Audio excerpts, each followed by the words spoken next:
Hey friends, here we are doing exactly what I've been telling people I wasn't going to do. But for the first time, as a pastor of our church, we will all be home on Sunday morning. That's a new experience for me. I've never just been home on Sunday morning since I've been the pastor. I mean, I've taken Sundays off, but never to just stay home.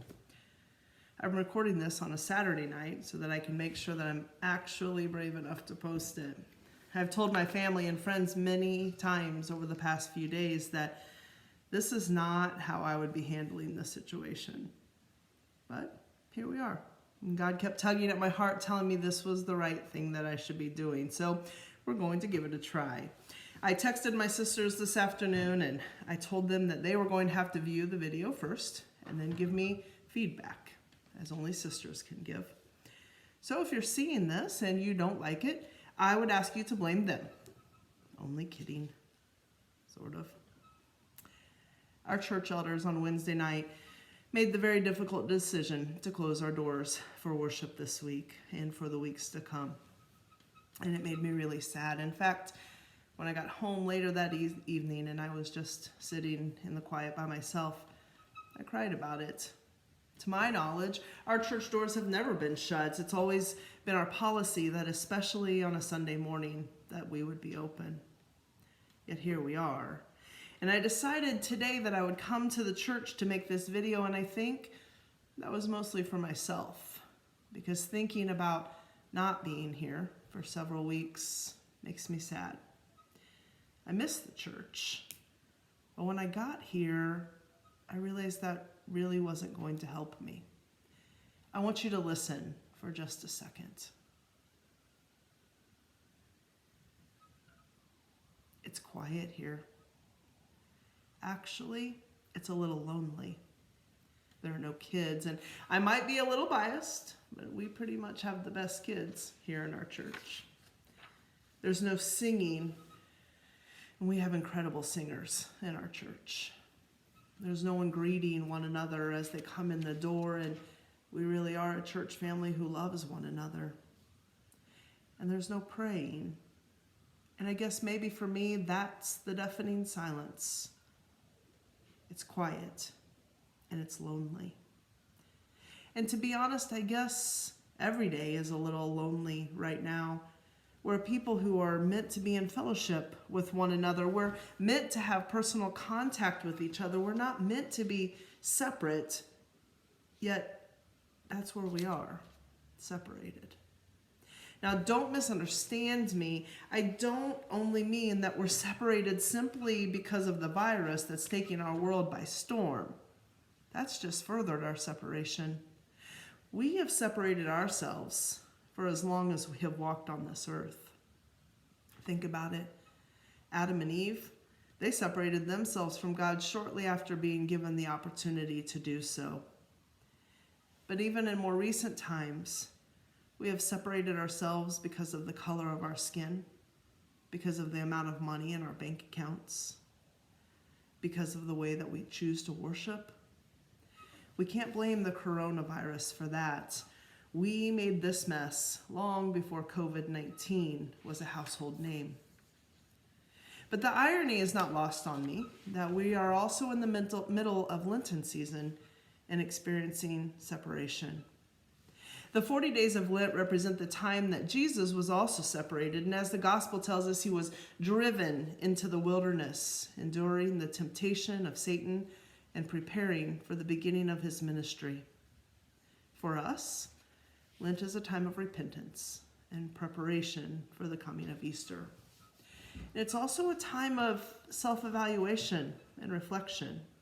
And I don't know about you, but for the past week, I have not been very busy with my other job as a teacher, and I've had plenty of time for self-examination and reflection. And I have realized that I have a lot of room for growth in all areas of my life. So my question for you today is this: what really is separating you? Have you ever thought about it before? Because I really hadn't. Even as I considered my focus for Lent, I really just chose something that I'd kind of gotten lazy about. but I really didn't find something that was separating me from God. Why?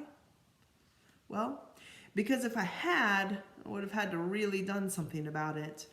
Because true self-reflection brings about action.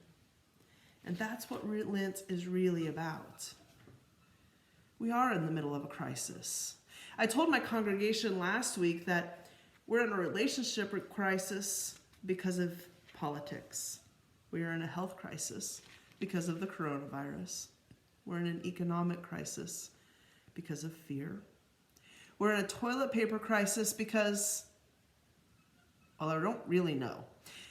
But what I do know is that of all of those things, it's the toilet paper crisis that concerns me the most. Not because I'm out, we have plenty, but because I think it truly shows what a fearful and what a selfish people we have become.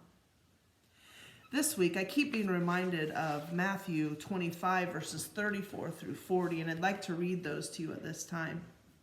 And it says, "Then the king will say to those on his right, 'Come, you who are blessed by my Father, take your inheritance, the kingdom prepared for you since the creation of the world. For I was hungry, and you gave me something to eat. I was thirsty, you gave me something to drink. I was a stranger, you invited me in. I needed clothes, and you clothed me. I was sick, and you looked after me. I was in prison, and you came to visit me.'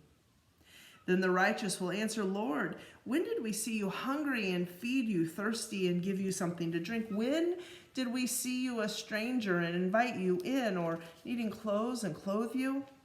When did we see you sick or in prison and go visit you?' And the king will reply, 'Truly I tell you, whatever you did for one of the least of these brothers and sisters of mine, you did for me.'" Similar to Jesus' journey in the wilderness, we are continually confronted with temptation. Right now, we're tempted to hole up in our homes and not think of our neighbor. We're tempted to hoard supplies because what if? We have a huge temptation to not listen to our public officials who are asking us to practice social distancing because, well, let's be honest, we're bored. We're tempted to further succumb to fear and selfishness. And you know what? Right now, we could really justify most of those actions until we really think about that example that Jesus gave us in the wilderness. We know that's not the right thing to do. We can't give in to the temptation. So what can we do? You're probably sitting there thinking, Mel, you're kind of talking out of both sides of your mouth here. You're telling us that we need to do what our public officials are telling us to do, and we need to stay in. But we have to figure out ways to be a better neighbor. Well, you're right. I am saying both of those things. I do believe that we need to be separated. It's for the good of our community. It's good for our people. It's especially good for our elderly population. But there are still plenty of things that we can do to be a Matthew 25 people. Our local food banks need donations. They're being hit hard right now. If you're able, donate food or money and supplies. If you're someone whose income hasn't changed, please continue to support our restaurants and our businesses. Order a meal out or have a meal delivered to a friend. Continue to support your local churches so that they may continue to support local missions. Those mission monies will be very important right now. Write letters or give a friend a call. Do you remember doing that? It seems as though that's a lost art, but it's something that can really mean a lot, and it keeps us connected to one another. I remember when Erica was in boot camp, and the only way that we could communicate for most of that time, with the exception, I think, of 3 phone calls, was through letters that we would write back and forth. And it filled my heart to go to the mailbox. I love getting real mail, and I cherish those letters that we wrote back and forth. And to my congregation, early this week, I'll be mailing you out a membership list that includes phone numbers and addresses, and I would just encourage you to stay in contact with one another. please don't let anyone be lonely. Check on your neighbors.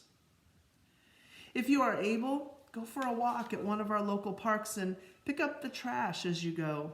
God gave us this beautiful creation and gave us a wonderful community to live in, but as the winter snow has melted away, I'm noticing that there are areas that could be spruced up. Make a meal and eat at the table with your family. Play a board game with your kids. I think very quickly you'll be reminded that they're pretty cool people. If we were here in church this Sunday, we would be considering the text in John chapter 9, where Jesus heals the man who was born blind.